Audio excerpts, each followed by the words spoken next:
Mbote Balandia Congo Web Télévision, tozana esengo pour se retrouver encore liboso na bino. To pesi nzambe merci oya pesi biso lisusu pe malabo moy. To futi ata lomea moko te ata kotonga to futa mbongo e kokanate na pema oya zo pesa biso. Merci pe na PDG Gabi Chabani, merci na DG Gilbert Biladi, merci na Alva Kediazo, merci na Gaël Eyale, l'ingénieur Augustin Kaninda. Bazo sungete bolanda biso malamu na bandako so malamu image pe ya kitoko. Tozali toujours na émission oyoyo to bandaki ACHDC News, émission oyo bela makamonyo so etali ACHDC. Yo mutolandi biso ka lelo okoyeba eza nini elobi nini elakisi nini. Tozali na ba invité moko na moko akobana na ko se présenter. La bandi na loboko nanga ya mobali. Bonjour papa. Bonjour. Pourquoi se présenter papa? Bongai la benga kanga maître Célestin Koutenalo, naza avocat, pe secrétaire général ya parti politique Nabiso HDC. Merci. Na loboko nanga mwasi naza pe na papa. Bonjour. Bonjour. Pourquoi se présenter bandeko balandi ba yeba? Peterson Kassanda Katapa. Je suis avocat au barreau de Kinshasa Gombe. Et dans le parti, j'attends que me soient confiées les fonctions qui seront convenables à ma personne et à mes qualifications. Moi, je parti en Ouezaka, maître, et ça, pour nous, Nabino, bien, secrétaire général. Et ça, bataille valeur. Il y a au pasteur Goda Zoprone. Batali le lenga azo solana bakinoa. Le lenga alingi ke mboka izala. Valeur ya bato o yachi accent. Nde elokwani sali ke bato bazana boanya. Bato balingi vraiment changement salama ya solo. Bato baza vraiment ke bato solo. Quand on dit des vraies personnes. Yangwana nde bazoya. Parmi lesquels bavoka bazoya. Tous en catégorie belé batu bayaka. Donc ce sont les valeurs au parti ils ont prôné des osalake batu belé. Il y a le lengue il y a membre nabiso Peter bayaka na kati ya parti nabiso. Ou bien ça pour initiateur à parti à Tangi Mingi 16 fois diplômé diplôme bezo bakisa makaka. Ale bino pe bobité to kendeka côté ba diplôme mes amis. Mais balo bakatel fils tel père. Valeur ya Zoprone au pasteur Godé président Godé Zoprone. Ils ont convaincre bato. Personnalité na ye, ils ont inspiré confiance. Yango na bato bazoyate. Maître Peter, et là on est ni etindio adhéré na parti et puis adhéré na parti ça fait déjà combien de temps? Effectivement, comme le secrétaire général, Maître Célestin Aouti Lubayango, pasteur Godé Azali d'abord chrétien. Moi, Nazali chrétien, premier point, na poni parti na ye, yango na poto yibi que chrétien ya solo kokamba mboka pona bolamu ya peuple, yemoko azali na minimum ya humanité, na minimum ya esprit d'engagement pour les autres, hein, akosala makambute tokosala ne makambute ndenge tozo mona ezo salema na ba parti mususu. Deux, il est intellectuel. Alors, biso tous intellectuels, nous avons sacrifié toute notre vie. On a côté la classe, tant au bateau mususu, bazali ko sala makamu mususu. Mbisi elandakabe place maye cholaka. Yango biso toye pona ko sangana na ye to salisa bandeko to salisa mboka na biso. Vraiment, tozongela osima. Maître Célestin, secrétaire général à la partie. Tel sabiso le lengeni parti zo fonctionner, fonctionnement parti za boni. Bon, ndeko journaliste, merci beaucoup pour na mutuna na yo. Parti na biso eza organisé na manière oyo. Toza na eloko tozo benga ba structure ya parti. Toza na instance à parti, toza na organisation à parti. Na lumbangu vraiment instance la kisinine. Toza na parmi ba instance toza na comité. Comité est ça le lengemoko, c'est-à-dire c'est l'équivalent des quartiers. C'est parti na niveau ya quartier. il y a village. Quand tozo bengango comité. Tant tozo comme à niveau il y a section. Section ils on dit organisation à partir d'un niveau il y a territoire na commune. Tant tozo mata to commune à niveau il y a district. Tozo appelle ce qu'on appelle district. Tozo ce qu'on appelle conférence il y a province. Waneza na niveau il y a province. Organisation à niveau il y a province. Si vous avez la conférence nationale, la résolution oui, n'a pas expliqué. Tant comme à niveau national, vous avez ce qu'on appelle conférence nationale. Maintenant, na Lumbango, comment sont organisées les structures nabiso? Na structure. Ndenge na uti koloba. Ils appellent na instance, c'est-à-dire na kati ya comité niveau ya C, tozana assemblée générale. Ça dit bato bazo se réunir kuna na assemblée na niveau ya ba quartier na bango. Ba membre comité na niveau ya ba quartier. Ba assemblée générale on est ça la mbala boni. Bazo sala une fois par mois mais na niveau na bango si y a nécessité bako sala pe assemblée extraordinaire. Wana na niveau ya ba quartier, na niveau ya ba village. Na section ezande na niveau ya ba quartier ba poni bato. O bazo ko sala na niveau ya section ya commune. Donc bolungwe quartier bokomi na niveau ya commune. Tant bazo comme na niveau ya commune, to bengango section. Tozana bureau ya section. Composé na bato bawuti, ba délégué bawuti na ba comité. Ba OP ya commune ya section, bazo former pe délégation na bango poto za organiser na niveau ya district. Tous les districts ensemble, il y a même province. Et ça c'est ce qu'on appelle province, conférence na niveau provincial. Maintenant, l'ensemble de toutes les provinces, et ça les locaux tobeni conférence nationale. C'est-à-dire ensemble il y a ba structure na bisonyo soko banda na base, kokende na section, komata na district, komata na province.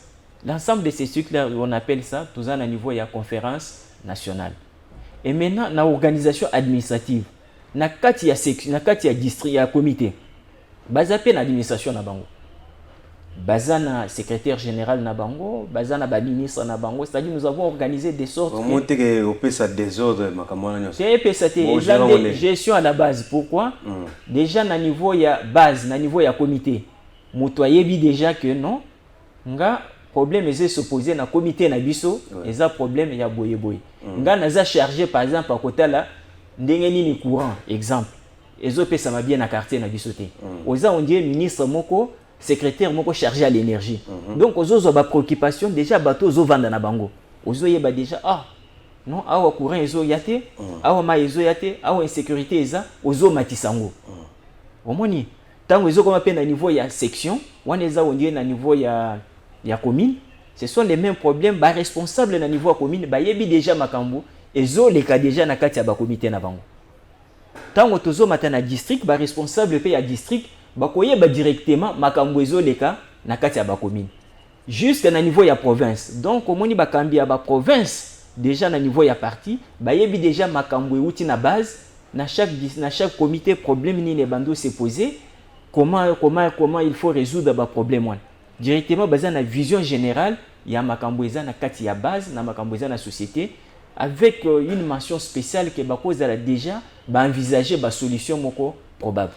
Secrétaire général, nous lobby makamozo banda la base. Parce que à la base ouana, le lengeli mutoko adhéré. Oui. Na ACHDC déjà pour la base. Déjà na base, il y a ba condition to pesaka. Il faut pour ça au ba condition. Il faut zala au moins âgé de 18 ans. Il faut on dima makambo ba statut na biso et lobby. On dit miango, il faut siko zala pe na carte des membres. Il faut siko yope o s'enregistrer, il y a un registre na niveau ya base. Moi bi ke ba ngami ko tanga te, tant zo ba mtefoye ba makambo ba condition comment mi. Et makambo to comme il faut zala âgé de 18 ans, il faut zala congolais, il faut osumba carte na yo ya membre. Donc on dit mi pe makambo ya statut na biso ou il lobby na ba règlement intérieur. Voilà na zongeli maître Peter. Ndenge secrétaire général lobby ba condition wa pesi wana. Tant on remplissaki yango et puis aux peu connaissance ya statut. ba particularité nini yo monaki na kati ya ACHDC? Comme le nom il y a partie à indiqué, et Zali qu'on s'est préoccupé beaucoup plus dans la chrétienté, dans le développement Yambo Canabiso.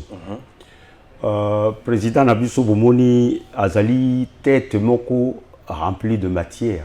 Président Ozo banga autant comme on Président Godem Poy. Président pasteur Godem Poy. Yende Toyeko Tia Maboko pour tout comme un développement Yambo Canabiso. Particularité Zali, humanité Zali, développement Yambo Zali. Zali parti moko batubaye te pour se servir. Batubaye pour servir peuple. Langage Nandenge il y a slogan te.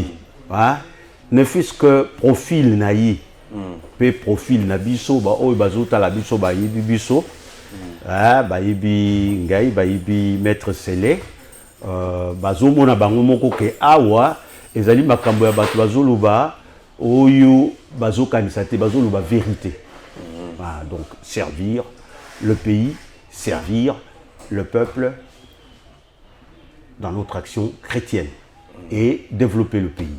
Pour nous compléter, maître Peter, il faut deux fois tous aller na Congolais, tout comme à un niveau que ceux qui ont salamoussala mboka, salamoussala que non seulement et qu'on plaire yo mutu, même Zambé de kolo plaire.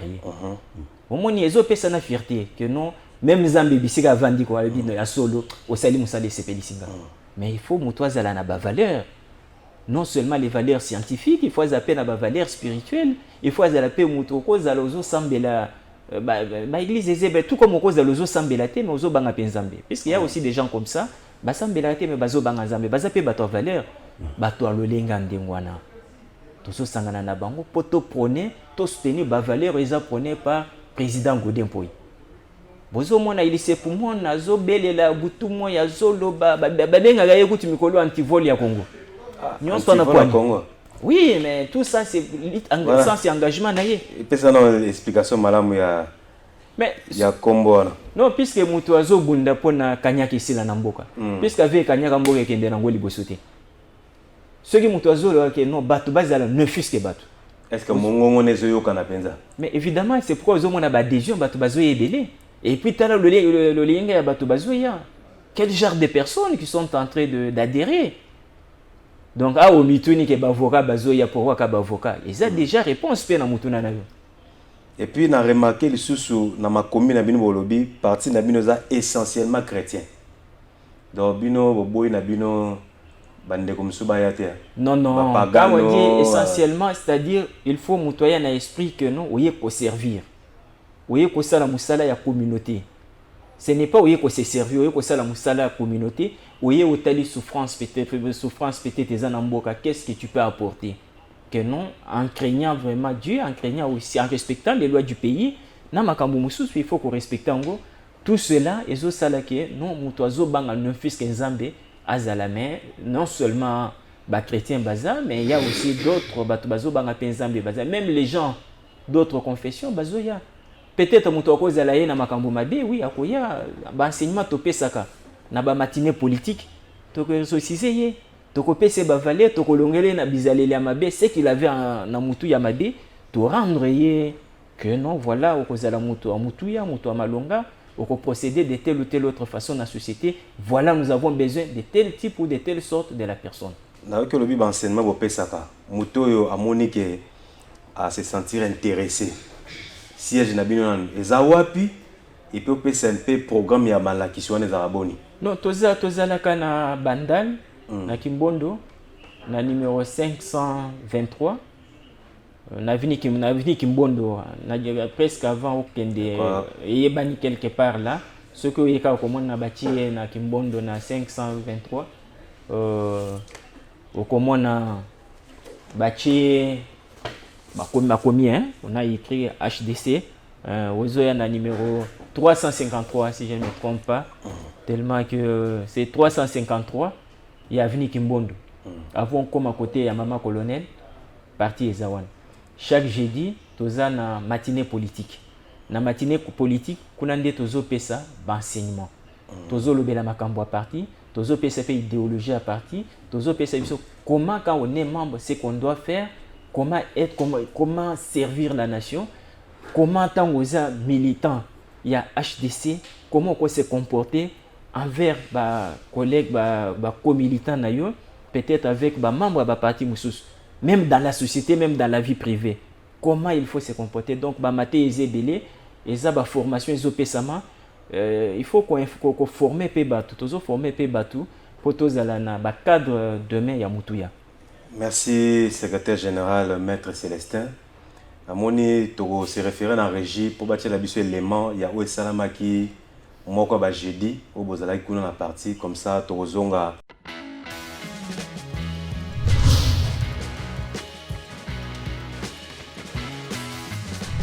ACHDC viva! Viva! ACHDC viva! Viva! Viva! Viva! Changement avec Jésus-Christ, Godé Polikanima, Matissa Niveau, Antivol du Congo.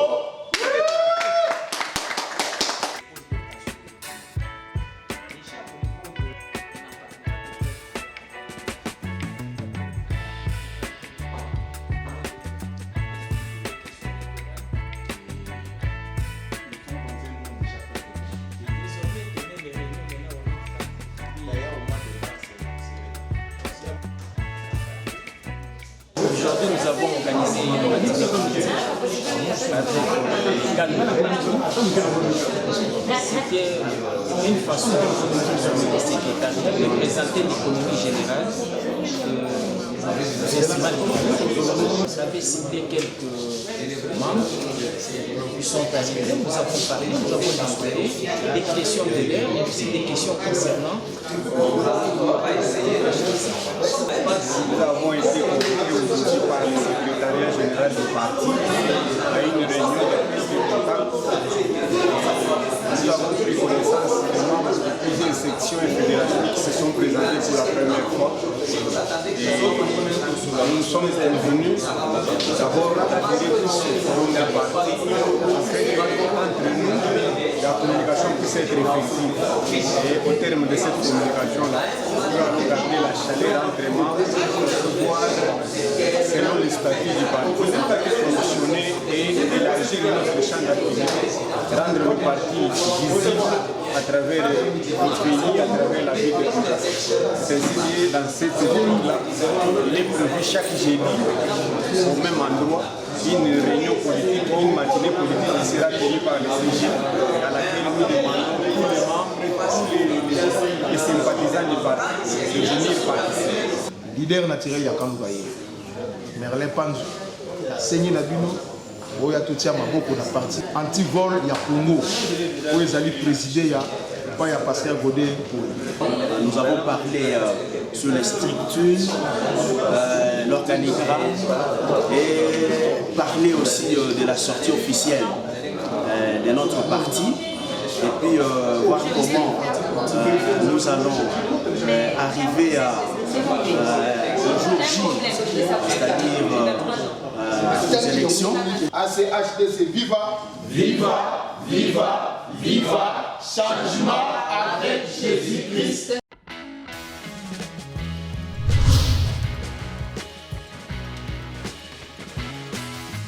Outi Kolanda, élément au rejet Télébiso, secrétaire général maître Célestin. Puis ça peut Nimbola, il y a Makambo Salamaki le jeudi. Tes alaki réunion matinée politique.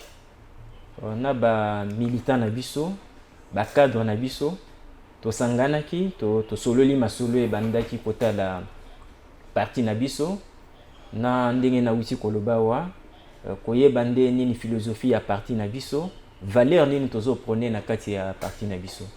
Nde masolo to salaki jeudi passé wana, ndo monaki bayaki belé et tout le monde bazalaki d'accord, ba sepelaki et ba souhaiter que ça la régulièrement.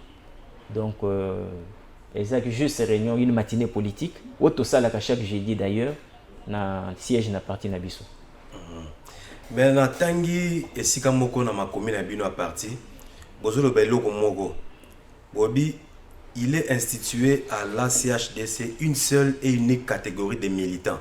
Nana yebepe pesa ndimo na phrase. Évidemment, et pas nabiso entre nous, ba membre nabiso tozo benga bango ba militant. Baza ba militant pour anine puisque bazo bunda pour un changement réel ya mboka. Bazo bunda bazo bokonzi vraiment ba changer mboka. Bazo bunda pour na bien-être ya population ya biso ba Congo ba Congomani. Donc baza batu bazo lité, baza au front, baza déterminé. Yangwana nde omoni to benga kabango tozo mi bengana ba militant. Merci secrétaire général. Nazonge pas maître Peter. Depuis ou adhéré à la partie. Vous avez le parti qui compté pour promouvoir la méritocratie. Merci beaucoup Ndeko Nomutuna. De par les membres qui constituent parti Nabiso, au Monique, les alliés parti Moko, il y a père, mère et enfantin. Le pasteur Godin Pouy, président national de la parti Nabiso, est pasteur Mounen. Azali, na église, où Azali, effectivement, n'a pas membre. Ça veut dire que notre parti n'est pas un parti virtuel. C'est un parti qui a une âme, qui existe, qui vit. Biso, ba membre, Moussous, toye ko adhéré. Bato bazota la biso bayebi que tozali à gauche et à droite toye ko luka t-shirt c'est un premier point de méritocratie.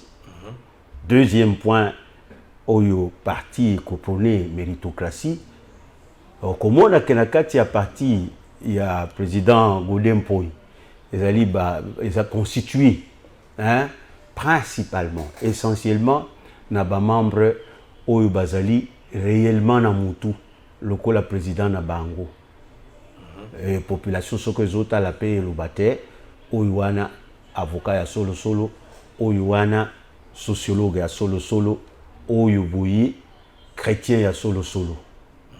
Et la méritocratie chez nous, comme tout le monde le sait, il faut moto oyo akoki azala na place oyo ekokani na yi.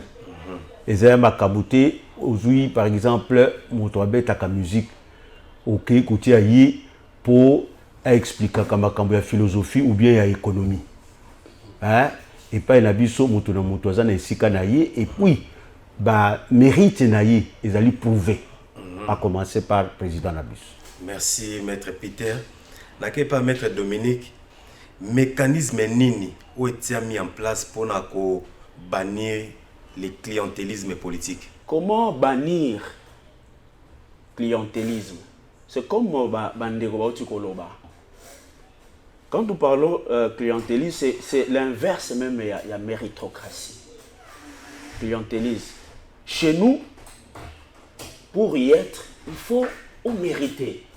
Ce n'est pas, nous sommes là pour, voilà, pour bâtir Sika Songolo, il faut fouta.